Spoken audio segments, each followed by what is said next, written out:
What is up, guys? Welcome back to the Huddle, your weekly playbook helping you gain forward progress in your career. Simply put, we're here to help you win. For our new viewers, welcome to the team and talking about winning. We have a great episode today. Ms. Lisbeth Calandrino, if I said that correctly, with Nice. me with us today, and Jose Gonzalez Daniels, speaking of winning, is out on a pre-bid conference and out there trying to win some projects. Today's topic is talking all things about networking, how it plays into the success of your career, and how you can do it as an installer. And we'll also hit on some higher level stuff on, what businesses and company owners. We're all company owners. If you're a independent flooring installer, you own a company. But I mean, full service flooring contractors, those kinds of things, what we can do. So, Liz, welcome to the Huddle. Nice to have you Hey, today. thank you. I like your setup. This is the first time I've seen Restream, but it's good. I like it. Yeah, it's nice. It's we've tried a few different platforms over the 2+ years that we've been running on the Huddle, and this is by far my favorite as well. So, nice platform, and Easy to use for dumb people easy to like me, use. that's for Yeah. sure. Thank you.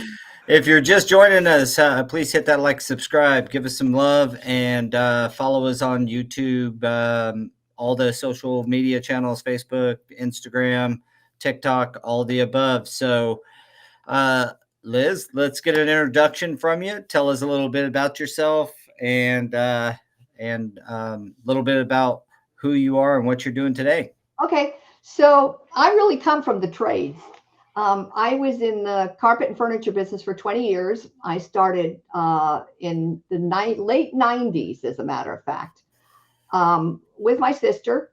And we decided that we needed to go into business because we'd come from, my father was a carpenter, my uncle was a cabinet maker, the other one was a bricklayer, and they all came from Italy, and they were hot. I'm telling you, they were just high flying guys. But I was on job sites ever since I was 6. They didn't have kindergarten when I was little. So my dad took me and he would ask me questions about customer service. And suppose we break this, would we fix it? How do you take care of this? And then he would let me in his office, and his little office in our little house in the country, and I would go through his bills, and he'd go, "What are you doing?" I'd say, "Daddy, I'm adding up your bills, and you don't add right." And he went, "Really? What do I do wrong?" And I said, "Well, you overcharged all your customers." I was 9. And he said, "Let me tell you the first rule about business." I probably shouldn't say this out loud, but I will. He said, "My customers are a funny bunch.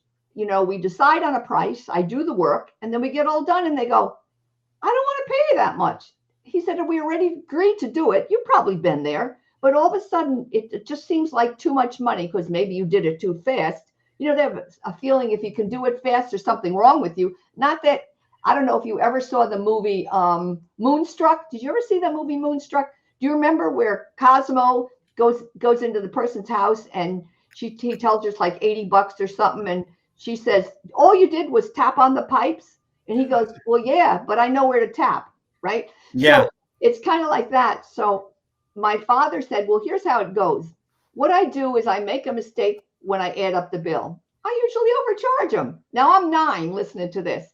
He said, "So I charge them a couple $100, and they'll do the math, and they'll go." He says, "Because my customers all think they're smarter than me. I'm just a carpenter." And he said, they go, "I'm not paying you a dime over what this bill should have been." And so I give up a little, "Oh, well, I don't know." He said, "We're not paying you anymore." He said, "Then I get my price." So the first rule of business that I learned is that even when you show your value, it doesn't always work. Like, you have to work really hard and you have to be maybe cunning. Maybe cunning is the word, but you have to be smart, and you have to really understand how your customer thinks.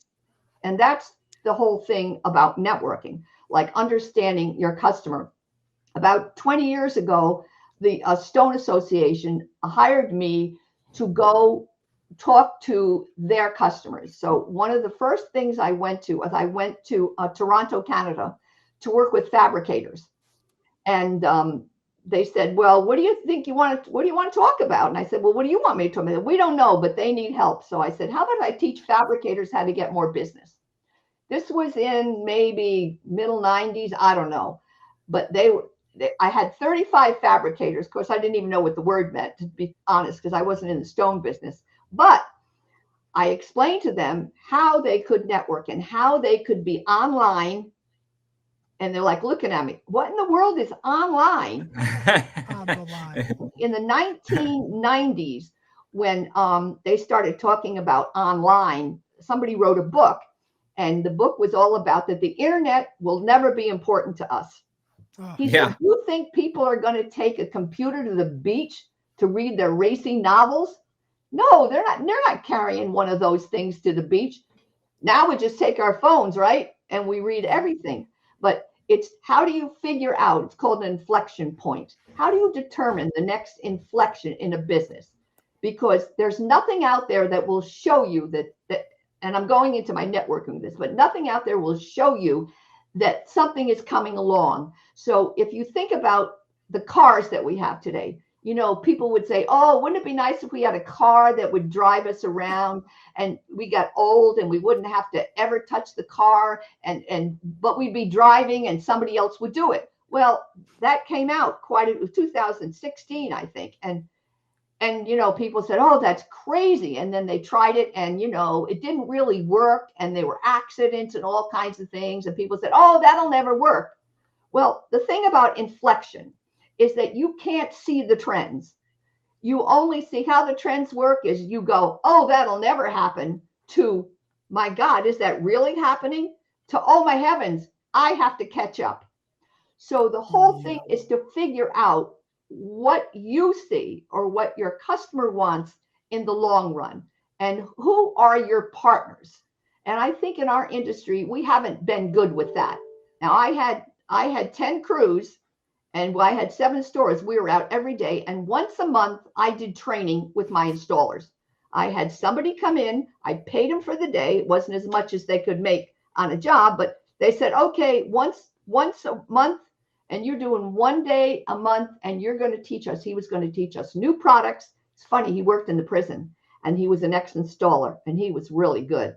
And we would come in, and they would learn all kinds of new things that they needed, because in my world, they were my partners.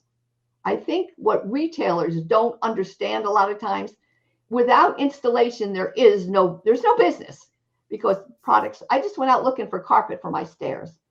I was never so depressed. So much crap looked exactly alike.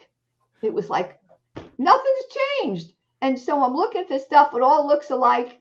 And I'm thinking, you know, it's no better than it ever was. So it's kind of like, how do you figure out, you know, what you should be doing and how do you become a partner with your installers? So I don't think retailers realize that until it's installed, it's nothing. They all look exactly alike. So yeah, one of the things is to begin to understand what your customer wants. Now, your customer, you think, is your retailer, whoever hires you. But if you could look past that and you could go out and begin to look around, you can see what customers want. Now, you probably remember when nobody ever thought that Home Depot would do anything. Who would go to Home Depot? Oh, my heavens. You know, nobody knows anything. Now you look at the stupid commercial. You've seen the commercial where the guy says, is this pet proof? You've seen that commercial at Home Depot? And the guy says, well, my dog likes this. Well, we never thought, and I used to do training at Home Depot in 1997. I worked for Mohawk at the time, and they said, well, you have to teach them floor covering. And I went, oh, my God. And, you know, they were eager to learn. It's just nobody wanted that job. It's just too much work, you know. But again, it's the agreement we have with the retailer that's really going to make you successful. And I think in many ways, you've got to be able to educate the retailer. Now, let me tell you what I mean by that. So where is let me ask a quick follow up question here. You're talking to the installer about educating the retailer, and so just to kind of set it up a little bit. Yep, we think the retailer thinks, oh, I'm the one that's going to tell them what I need done because I got all the products. the thing is that the installer, and I think he's a craftsperson. I never used that word when I was in business. I called them craftspeople who install. My uncle was a cabinet maker, but if you called him a carpenter, he went nuts. He said, Yeah. I am a cabinet maker. My father said, oh, you just know how to use a hammer, for God's sake. He goes, no, I'm a craftsman, and I'm a cabinet maker. So the thing is to understand, where is the opportunity in this world? And I'm going to give you a couple things that I only know from me. I work with realtors. I teach realtors. And the thing that is so hot in this country, which I think for floor covering craftspeople, is aging in place. Now, I want to talk to you about what the aging, maybe you already know, but with the aging in place phenomena, we're trying to keep people in their houses because there's no place to go. That's the first thing. You sell your house, and then what are you going to buy? You haven't got enough money to buy anything to live anywhere. And so the question is, how do we make homes age proof? We have new kinds of products that go on the floor, that go underneath carpeting, that can tell you how long somebody has stood on that floor, whether they've fallen out of bed. There's all kinds of new products, and you know about curbless showers and things like that. But I think that, because floor covering is pretty boring. Unless it's installed, it's just, there it is on my stairs. They all look alike. I had 10 samples in my house. I couldn't carry them. They were huge like this, and they were heavy. And I said, no, you just got to go figure out one. And I said, what do I care? I'll take one, put it home, and that's the end of it, right? If it's good enough, it'll be good enough. But anyway, going back to the aging phenomena that's going on in this country, we're going to have more old people than we ever have. We're living longer than ever before. And if we get those cars to drive us around, then we're they're good. We can, we won't have to worry about a thing, and we can talk to Siri, and we can talk to Alexis. We can say, turn the lights on, turn the lights off, put me in bed, get my lunch. We're good forever, or at least another 20 years. So looking at the aging phenomena, what does that mean for an installer? And I'm kind of go out of the box a little bit with what you do. So you can take classes that have to do with aging, which means you can go in and assess a house. Now, I go in and assess them for not flooring. I can do flooring too, but I'll go out and assess them for doorways, how big doorways have to be, how big showers, how low the cabinets should be. But imagine if you could add that, and you could become aging specialists in your business. Now you go, well, we do floors. Well, here's the thing. We all do what we did, but you got to stop doing what you did, because you don't know when the trend is coming. That's what's called inflection. You don't know when it's coming. It's like the guy who wrote the book and said, nobody's going to sit on the beach and read their novel on their computer. And what do we all do? We do everything, right? And nobody's going to turn the lights on in the house for you, right? So anyway, I sort of got away from going to Canada and talking to fabricators. One of the things that a lot of them were really interested in was being online. And nobody was ever online. But I started talking about that, and they went, oh, can you teach us about that? And I said, yeah, I can. It hadn't really occurred to me they had. But going back, putting that with the aging and being online, I think one place for you to network is to look at trending, what's going on in the world, and seeing if you can get out of where you are just a little bit so that you can begin to look different.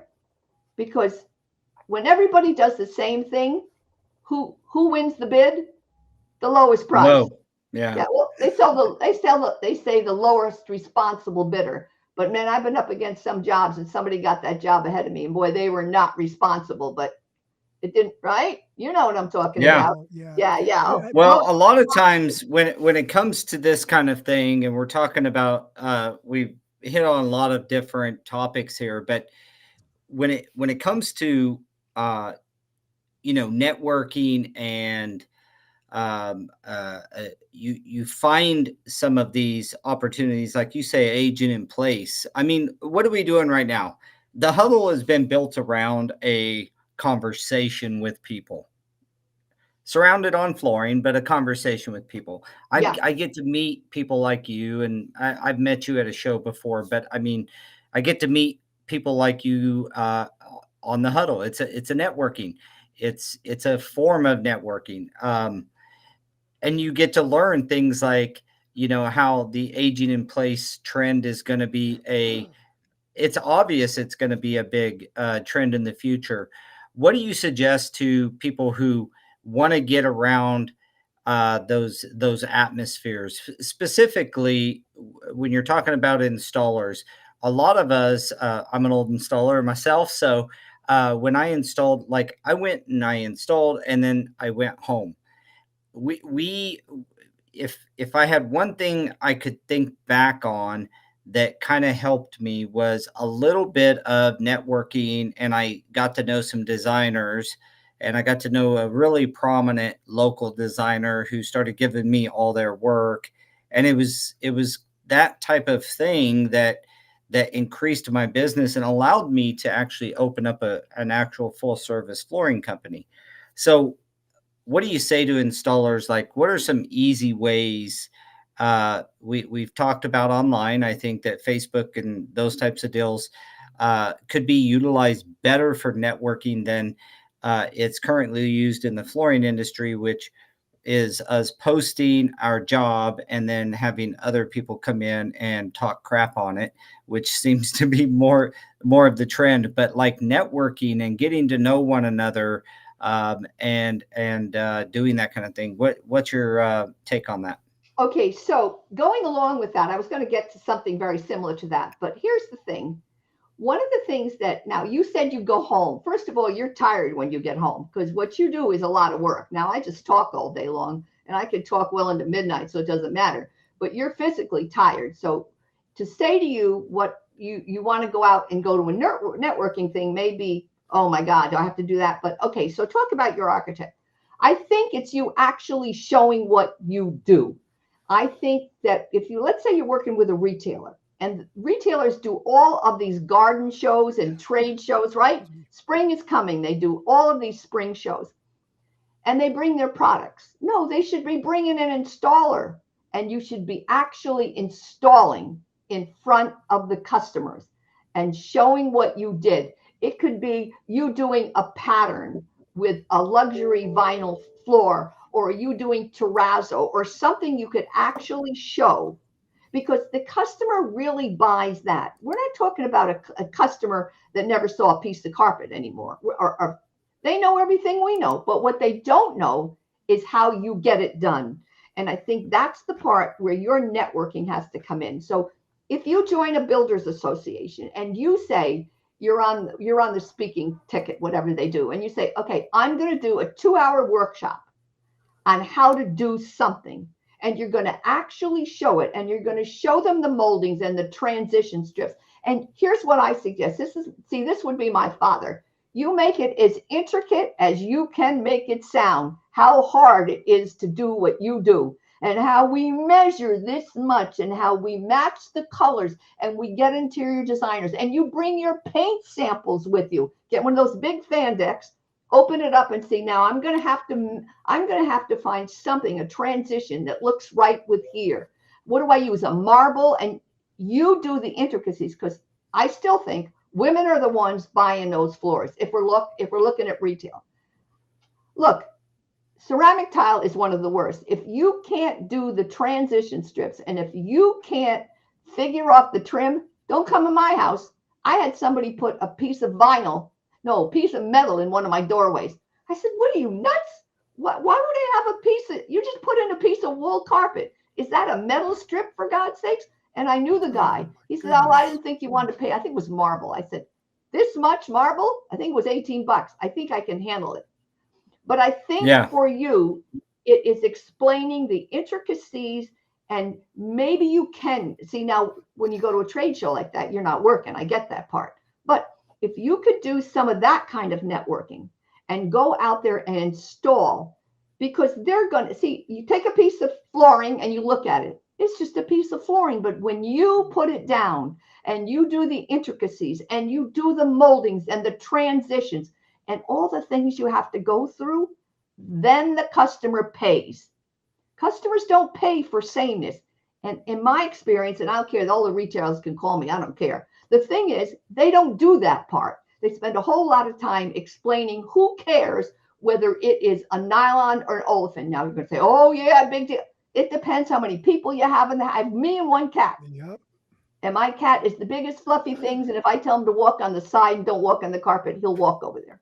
So the point is, how much traffic do you get in your house, and what do you want your house to look like? If you just want a piece of flooring, you go to the Home Depot and you ask the guy, is this pet proof? And he says, I don't know, my dog likes it. No, but the business is not in that end of the spectrum. The business has got to be in the higher end, because you won't make any money. That's the same for Well, you. I do like the something you said about the like the spring, the builder shows, all the spring home shows, and these things.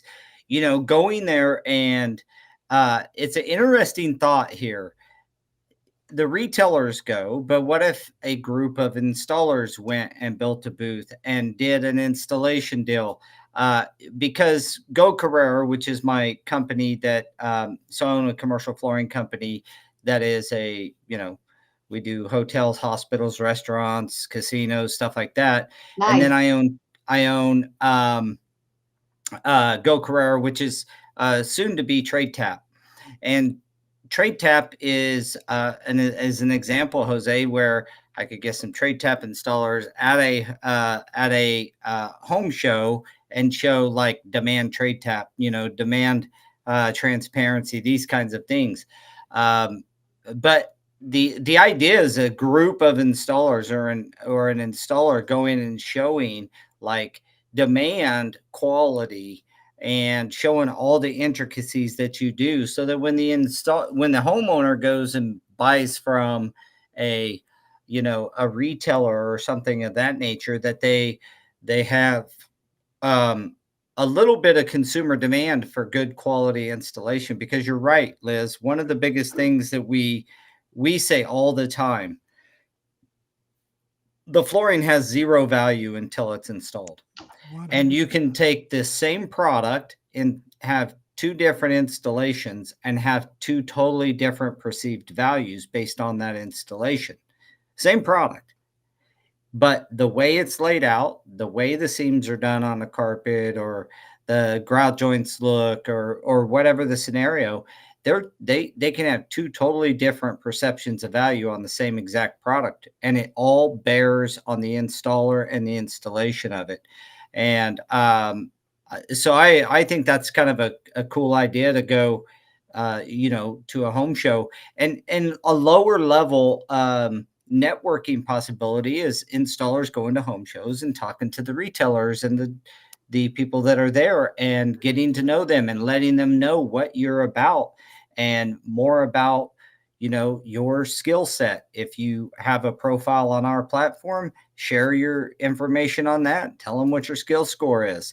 But promote yourself a little bit through that networking event, or that opportunity at a trade show or a home show in your local community.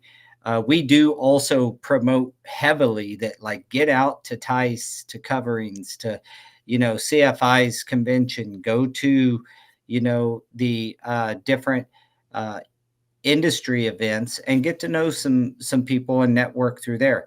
But when you're talking about networking for business, the home show idea is a pretty substantial one. Well, so So here's I'm the definitely thing. guilty of attending that to network.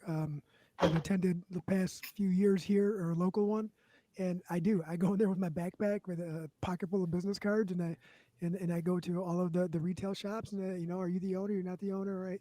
This is what we offer, to the contractors. This is who I am. This is what we're about. What are you guys seeing right now? And even the other flooring stores, I go there, and they have the higher end custom flooring stores that only do custom projects, and that I network for even for the labor side. I did think about doing the, like you had mentioned, the hands-on approach, and maybe displaying some skill sets there, right? And actually just wrote that down, so I'm going to have to see what the cost is, and what what it entails and what it looks like to Okay, let me do take something you a like that. step further so you can do it. So I would partner with a retail store, a bunch of retail stores. I get a penny or a dime off of everything I sell too. What I would do is have somebody help you set that up, and that becomes the focal. Look, think about a home builder. The home builder doesn't take you out and show you. You don't care. You're buying the wood for your house. You know, I don't care what the wood looks like. I just need the house built. Or I'm showing you the granite. Yeah, you pick out the granite, but it doesn't look like anything till it becomes part of the cabinets or right. So I think that we start at the wrong end. We've always started from the product end and then worked inside. No, my father used to show you these pictures of these houses he did. He didn't show you what he put in there. He just showed you how beautiful it was in the end. So I would work. See, we do TICE. I think there's a mistake in TICE. Here's the mistake. I think there ought to be consumers there. They ought to have a day of consumers where the consumer goes and looks. Now, see, I think it's nice that you go and you show the retailers how good you are and you show each other. That's not getting you as much as you could get if a consumer came by and said, I can't believe you built that with that. And I want that. So if you could find a way to look at a home show and work with the retailer, say, listen, let's look at products that we could install. You do during the day, you do maybe every hour, you do another product and you show pieces and how you make things look really nice. I think you could really clean up with this. And I think it also differentiates you. It takes your skill level and your thought level to another place. People go, I didn't know that's what happened. I mean, if you look at a landscaper, you know, they don't show you every bush. They show you what all the bushes look like when it's done. You go, I want my place to look like that. You don't care what he put in the corner. You know, maybe you do, of course, what kind of things. But the point is, we start from the wrong end as retailers. We spend more time promoting our goods that look like nothing. And then the crafts person goes in, has to argue with the consumer because the floor covering people don't know anything about what you do. They don't know how it gets done. They don't know the intricacies, so they can't upsell it. And listen, a lot of retailers make money in their install. That's the place where they make it, right? Sometimes they'll sell the material at nothing to get it out, and then they're going to find a way to charge. We all have to find a way to show our worth and to make money. Anyway, I would do the thing for architect shows. I would find So on that, sorry to interrupt, but I wanted to get to some comments. There's been some comments about the Designers Network. And so Jorge was talking about, talking to the local designers, and then Nate Hall had posted asid.org. That is you'll find your local chapter of your architectural and design firms, and getting in front of them, because they also have, architectural and design community events. And so working with them and getting designers to know you, that's a super good way. I know Jorge gets a lot of business that way. It's, as I mentioned early on, one of the things that really helped me grow was working directly with designers, and I still do that today with several. And one last thing is, Jorge had stated that, working with retailers, I mean, he says it's better to work with the builder versus the retailer. Yep. This can be true. There's some complexities depending on where you're working in the United States with how different builders handle things. If you have the ability and your area demands it, meaning the builder doesn't buy the materials, you may have to purchase materials and labor and be out some money. So there's some risk associated with working directly with the builder. You make sure you have good payment terms and those kinds of things. The one thing with a retailer is typically it's paid out on a weekly basis. So there's good and bad. I don't know if better is the term I would use. It's just understand the difference between working with a retailer versus working with a builder. From a pure amount of money, revenue standpoint, how much you can charge per foot, you're probably going to get more from the builder than you are the retailer, but you're going to get paid on different terms with the builder versus getting paid weekly with the retailer. So there's just considerations there. I did both. And so I was getting paid weekly over here. And then it afforded me to be able to do builder or general contractors work over here and be able to afford to wait for the money as our company matured. So Yeah, there's Well, that aspect. think about And driving business to your retailer. See, we think the retailer drives business to you for a lot of times, right? But when you do these other things, you're actually partnering with the retailer and you're driving business to them also. So if you're out working with an architect or an architect show, if you can get in and you do these things, and then all of a sudden there you are, you're in the driver's seat in a way because you're at the better end of the spectrum. You're able to command more money for them and drive customers to them. See, I don't think that we've seen the industry that way. We're always trying to get the retailer says they do the thing and you come and you do it. No, how about you have as much clout as they do or more. So why not try to drive it the other way a little bit and say, listen, I can get you business, but it won't be for free, but I can get you business. So you find a way to drive the business back in. And if you're out with architects, and let's go back to the aging, because a lot of the builders are aging in place certified builders, and they're all looking for people like that. Now the place is not flooded with them, but there are a lot, because I teach aging in place to realtors, and I bring in the builders, and I bring in the people who do security systems and all those kind of things. But that market, again, remember that whole thing about inflection point. You don't see it till it's there. I'm just telling you something that's in my head. And by the time you see it, it's too late. You're at the bottom of the scale again, competing on price. But yes, interior designers, architects, people who do spec houses, maybe if there's enough money in that for you. But I would look that way. And even if you think about now, how am I going to train my people? What can I do, or where can I get new people? I just wanted to talk a bit about WIOA, which is the workforce innovation money that I happen to have. In 1986, there was a program called Workforce. And what happened was it got changed in 2016. It was for the trades, anybody who needed to train people, right? Okay, in 2016, it actually became the Workforce Innovation Opportunity Act. And to get that kind of money, you had to prove to them that your trade was worthy. Nobody in our industry has ever done that. And they should have done it a long time ago. It shouldn't have been two crazy people like a friend of mine and I decided, you know what? Let's see if we can get money. It took us 3 years.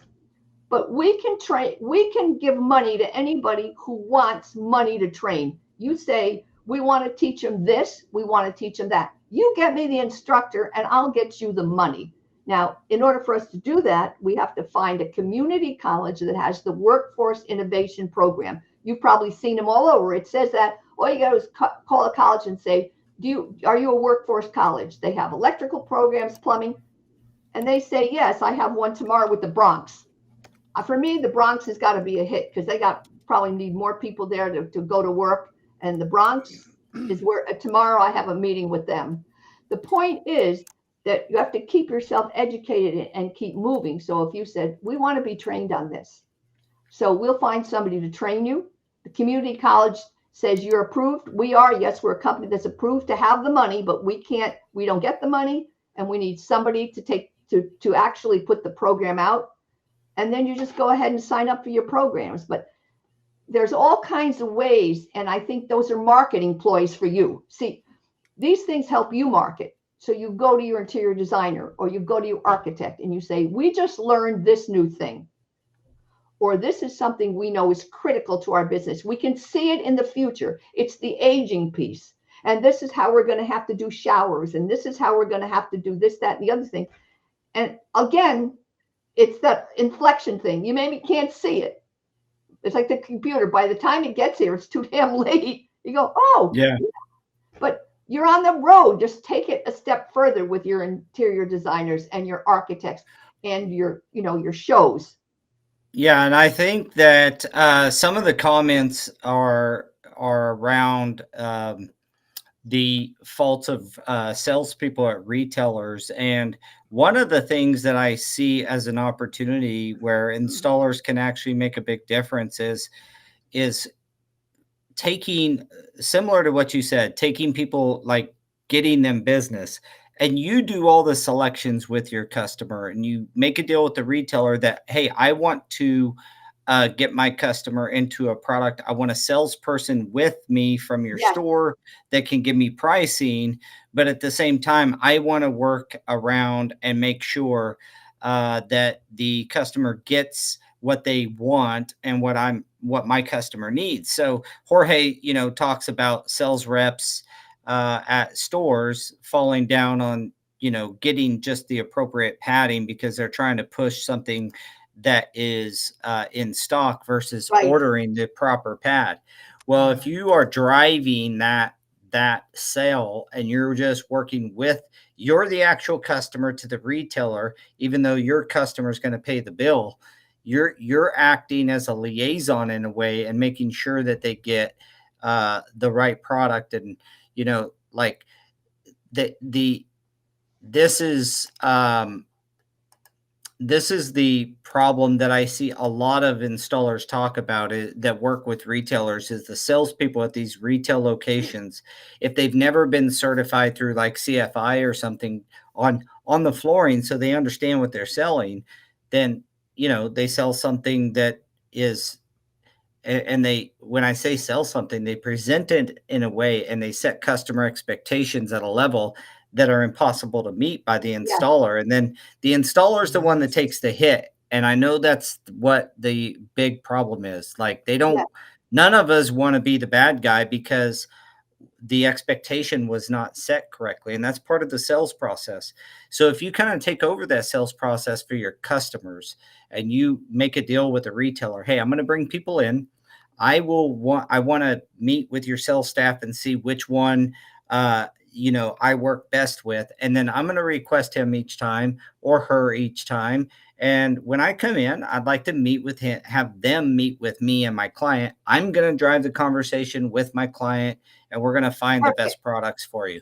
That kind of a relationship is probably a good way for an installer to circumvent this problem that so many of them have with the retailers, is actually, take the reins of the sell and take your customer in there. And then the customers that go in there and get sold by a salesman, maybe let another installer handle it. But yeah, that's the I'm gonna jump and in on then you that can too, Paul. also make a design fee, typically a little rebate back from that retailer as Yep, well on the sale of the flooring. So it's a twofold thing. You're going to make a little bit of money. I know plenty of So designers that do this thing, and so you just kind of take in that you're stepping in that place. Tell me what your thoughts are there, Jorge so or Jose. Sorry, I got Jorge on the this mind. is with a J. This is with a J. You're halfway there. So it's a little odd the conversation and where it went today and how what we're talking about, because today I actually talked to two installers from the past. Right, one of them still installing, the other one's been out of the game for just over 3 years now, and it was weird to bump into them. And what the part of the conversation right now, what we're just talking about, is what pushed him away from the industry. Now, the reason we met back up is because now his daughter has taken over like the binding and the serging and the rugs portion of it, and we brought a couple of jobs her way recently, and she was like, and I finally went to her place, and she was like, yeah, my dad shops right next door. I was like, what? Really? So I called him as I was leaving. He was like, are you in the white truck? I was like, yeah. He's like, come on in, man. So he gave me a tour of what he's doing now, and he's doing well for himself, and he's applying his skills. But what we just said, and the lack of communication and understanding of the processes and the false promises from the sales aspect is what pushed him out. He wanted so badly to be a salesperson and sell solutions, but every yes, place that he went to, because he was an installer, right? He's a proprietor, and he did high end residential, high end commercial. Like yep, he's really good at what he does, and he understands the science behind everything. And every time he went to go get off his knees in a sales position at a company, it was never about being a solutionist, it was always about sell, sell, sell. You can That's sell why more. You can sell more. He's like, but I can't make them promises that we can't keep. We don't have the right installers for what you're asking me to do. that's where He's that like, but hybrid model kind of works better, right? yeah, Don't try to go get a sales position. Make a deal with 2 or 3 retailers that, hey, I'm going to bring clients in here. I want to meet with your salespeople. I'm going to pick one, and that's going to be my salesperson when I come in here. And I'm going to pick out the flooring with my client, walk around. All I need the salesperson for is a for your pricing. And so that I can work that out. And then what I would expect back is 10 or 15% rebate back off of the sale on every sale that I bring in here. And then I'm going to handle the installation. So you don't have to handle the installation either. I'm going to sell and install the entire project. That is a really good model for an installer to follow with a retailer, especially. And this is an upper end guy. This is not, I don't mean upper end like only doing $1 million homes or something. I just mean somebody who's skilled at the trade, really good. Classy. A, yep. And B, has some professionalism to them and understand how to talk to clients. And it's so if you're weird. the guy that's just going to go install, that's fine too. But this is just for a demographic that really understands that I want to make sure my client gets the right stuff. I want to take them in and have them buy the product. I'd rather do that for my client than say, hey, just go pick something out at Home Depot or Florida Core or Lowe's or whatever, or go find a retailer, because the salesman's going to sell what they have in the warehouse. That's Yes, what they're yes. going to do. That's what they're incentivized to do. They're incentivized to And make the sale on the product that they could generate the most margin, right? And that's Well, why and they you have yeah, the and high that's going to be power. the product And that they yeah, stock. And so if you can just you take the reins of the whole sale, take them into a retailer, and retailers are not going to tell you no. I mean, I'm not going to say none of them would, but for the most part, you're just saying, look, I'm going to come in, I'm going to bring a client with me, I'm going to show them the product, they're going to pay for it right then. I'm going to come pick up the product from you and install it. I want a 15% rebate on the sale of the material, and I need a salesman just only. I'll do the measuring, I'll do the figuring, I'll take responsibility for that. That's why I get a 15% margin. And then I'm going to do the installation because I want it done right. And so you don't have to do any of the scheduling or any of that. I will tell you when I'm going to come pick up the material and go install the product. So it really takes a big burden off the retailer. So a lot of times they like that kind of scenario, but you got to be willing to, put on the clothes and go have that conversation, or go to the home show and have that conversation. you Okay, just how explained about the template networking? that Let's go Daniel and I back. created on accident. That's Yeah. how we accidentally created that. Just like not under all those details, but that is exactly how we built our relationships. Nice. That's Yeah. How All right, about, Liz, tell us about networking. okay, no, you're yeah. talking about network. How about you do this? So now you're going to have a relationship with the salesperson. Here's another way to do that. Talk about networking. When I was in business, none of my salespeople were allowed to talk to anybody until they went out with an installer. You had to go out with an installer for a week. And I don't mean I standing like around that. getting the coffee. I mean, what you had to do was you had to be cleaning up. You had to be figuring out what you needed to do, where the scraps went, how not to leave the tackless around, because we did a lot more carpet in those days. But I would work with the salespeople. Say to the retailer, send me a salesperson on a job. Now he takes a picture. See, I'm a salesperson. I'm new. I sell this product. I go out with you. I watch you install it. I take all these pictures of you installing and videos and I put them up. Now I've marketed you and I've marketed our store. See, it's that relationship that we need to really build with whoever we're working for. How can I help them do business? I think we all have to think that way. See, I'm thinking, how can I help you do business, right? That's my job today. I can tell you what I've done and how I've done it. You don't care. You want to know if I've got something for you. We all think about what's in it for me. So if you can, hey, the retailer, look, let me take your person out. We're going to install that product for him. I'm going to show him the intricacies. Then we're going to post them all over the internet. We're going to put them on your Instagram. We're going to put them on every place you want to put it. Now, the salesperson now has more confidence in what they're selling and they understand it better. And they say, okay, now I know where the problems are before they have one, you know? And so I would work backwards. Your idea of working with the salesperson is great, no matter how you want to do it. But there is another way, which is to get them out on your jobs as part of their gig. And you say, I'm going to show them I'm going to show them what to do. And look, you can always say to the retailer, listen, you know, the more I show them, the less screw ups they're going to have and the less money you're going to lose and I'm going to lose. Because bottom line, we're all losing. If I'm short, if we don't have the right transitions and we don't have the right moldings, we're all have a mess here. So I think those are good things. And you know, what you're talking with the salesperson and the retailer. Now, if you're doing the big hospitality stuff, maybe it's you going to the hospitality show too and doing a gig there, because those are the people that are going to have to pay, right? And they're going to be huge repeat customers for you. If you're talking about coving, if you're talking about all the kinds of products they now have to use. I spoke last year at ISSA, which is it's environmentally friendly. And these are people that do commercial cleaning. I spoke at their show about how to get more business and how they could actually use Wyoa to train their people. Think about that show as a place that you can go. And again, you could work that through an architect. You say, listen, I think I'd like to do a couple of shows. What ones do you think I can do? And how can I help you do business? Again, we're looking out for somebody else. And once you start thinking that way, it'll come back to you. You know, if we're out looking for work all the time, it's kind of hard to see our value. We're just like anybody else. But if we can say, let me come out, I'll show you a way you can sell this better. Now, I sometimes still get appointments for architects with retailers to bring them in because I know a lot of them. And I have brought in installers because the architect will be telling me, this is the way it goes. And I'll say, with all due respect, when was the last time you were on a job? You have no way you know how that goes. Simple as that. And so I bring in an installer, a craftsperson, and I make sure I said, stop with your installers.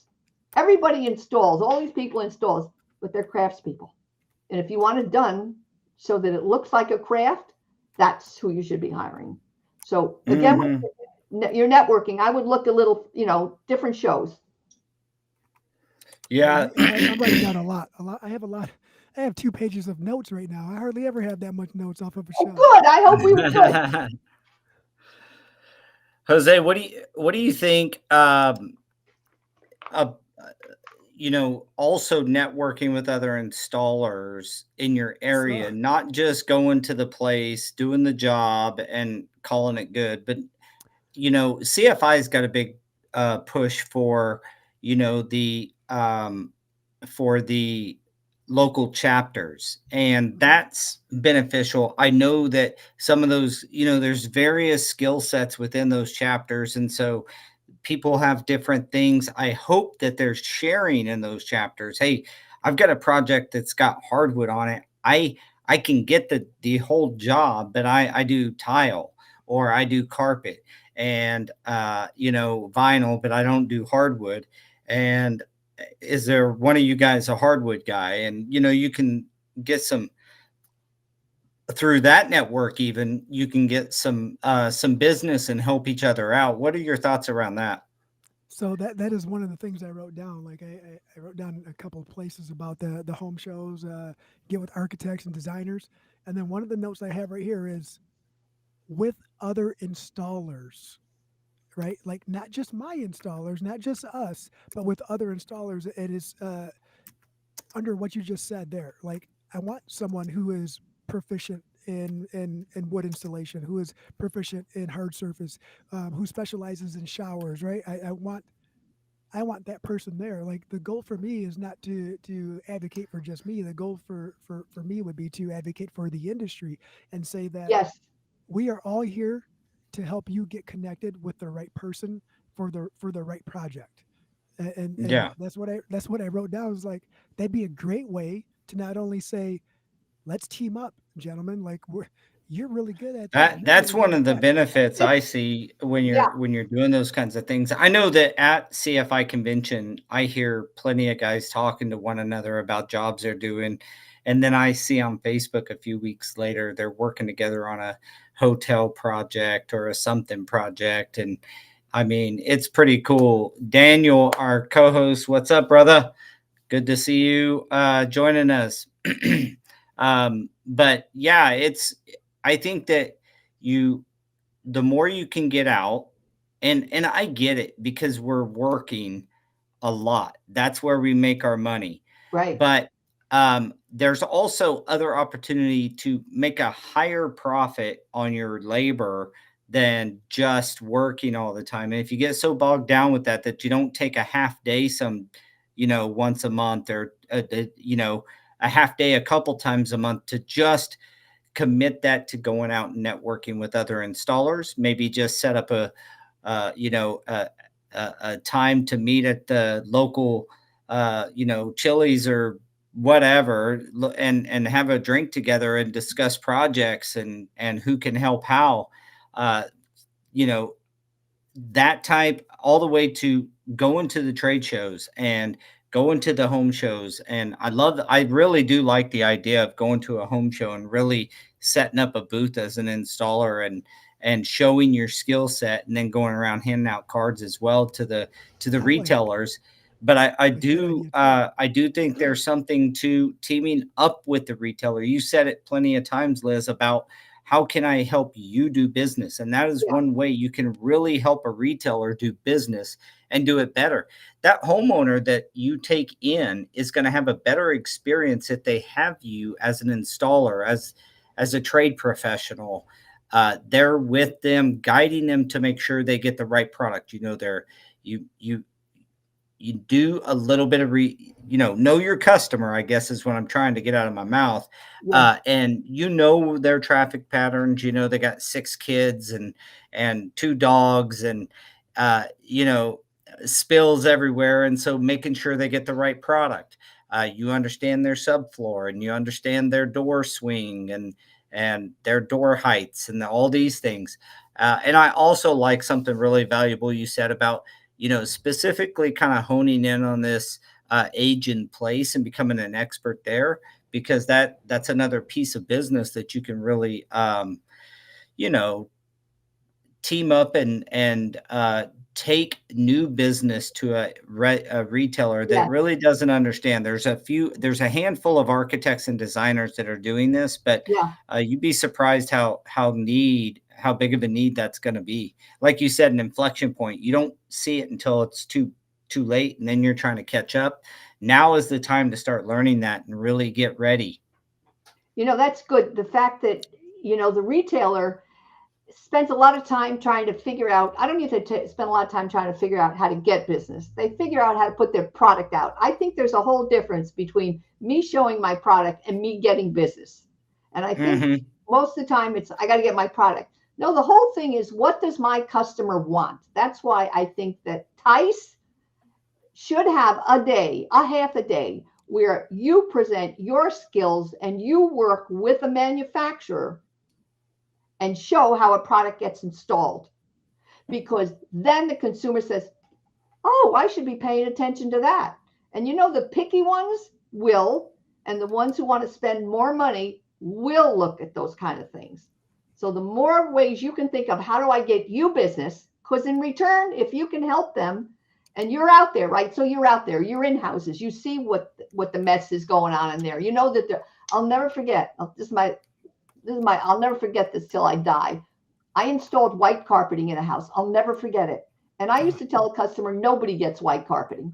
They would say, I want white. And I go, I'm sorry, nobody gets white carpeting because you'll ruin it. Well, we did the job and we told them to get the dog. Well, the dog got out and the dog stepped in the tackless. And before we got out of the house, there was blood all over the carpet, right? I swear I'll never, ever forget that. It's things like that that you can help your retailer salesperson with. The more you can work with them, the more money you're going to make, and the less money everybody's going to lose. Again, post everything online. And you know what? Can you write an article? Go online, go to Chat GPT, write an article on 500 words, write your article in whatever kind of language you use. That's what I do. And then I give it to Chat and say, okay, fix it. And then put it up there. Like, if you could give that to a retailer, say, hey, how about we post something on installation? I can get you, 300 words on whatever this kind of how to build what do you call it, shower, how to build, some kind of a shower, whatever, you get a wheelchair through, how big the doors have to be, those kind of things. And post a picture with it. That's a networking. Yep. Well, I want to add to what you just said too about you're helping and you're creating a relationship, a partnership, so to speak. So I'm using that, and just to add to it for the installers out there, just kind of like a buyer beware. Make sure that your values and the sales team that you partner up with, make sure that they do align first. I will say that learning experience for Daniel and I is creating those relationships and bringing success to these companies that didn't really, they saw opportunity, not value, right? So the opportunity was for us to help create relationship with clients. So that way there was negotiated work left on the table for them. And the client was under the impression that it was going to be us doing the install. So, fast forward a little bit, we eventually got phased out, but they got accustomed to what we were charging in our dollar amounts, and then found someone else who was similar but didn't have to pay out. So just make sure that the values do align, so that way you don't get taken advantage of it and investing years into creating relationships that might not see your value. They only see the opportunity for their future. So, bad marriage. Being about a bad marriage. Getting a clear understanding up front with your partners. But when you're bringing enough value to them, like, you just want to have, I don't know if I would marry any retailer in these scenarios. Just date them. and go to isn't it just dating? Just date them and make sure you don't get too deep. But your brother touched on with a comment. He said, the more money I can make them, the more money they'll pay me.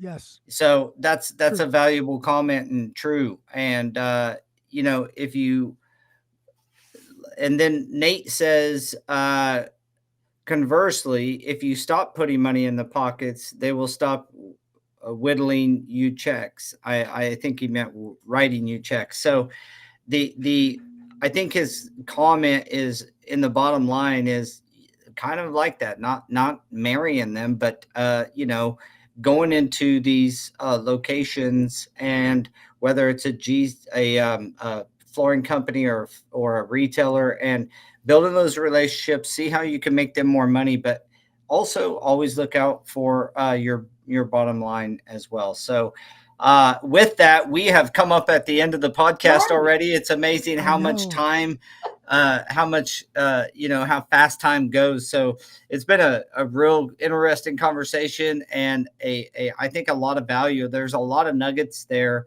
for people to go out and network and earn more than, like, I really think that earning more per project, and not ripping people off, but like, our trade is behind on what it should be paid versus 1995 when I started installing, and I started subcontracting in 99, and in 99 I was getting paid about $2.75 a yard to $3 a yard, depending, to lay commercial carpet. And today it's about 50 cents to $1 maybe difference. And so, we have to build the value in the installation. And, one of the ways is like becoming more professional. And that's kind of what networking and building relationships can do for you. So, Liz, I really appreciate you today. It's been a great conversation. Thank you for all your knowledge and your energy. It's been awesome. Thank you so much.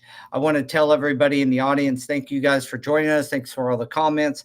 I would look forward to some more comments on social media. So if you catch us on there, please give us a like, a subscribe, give us some comments on there. Let us know, what you took from this conversation in particular the most. And how you may implement that in your business. Catch us on YouTube as well, and all of the podcast platforms. With that, we are going to sign off for this week, and we'll catch you guys next week. Same time, same place, 3:00 p.m. Central, right here every Tuesday. Sorry.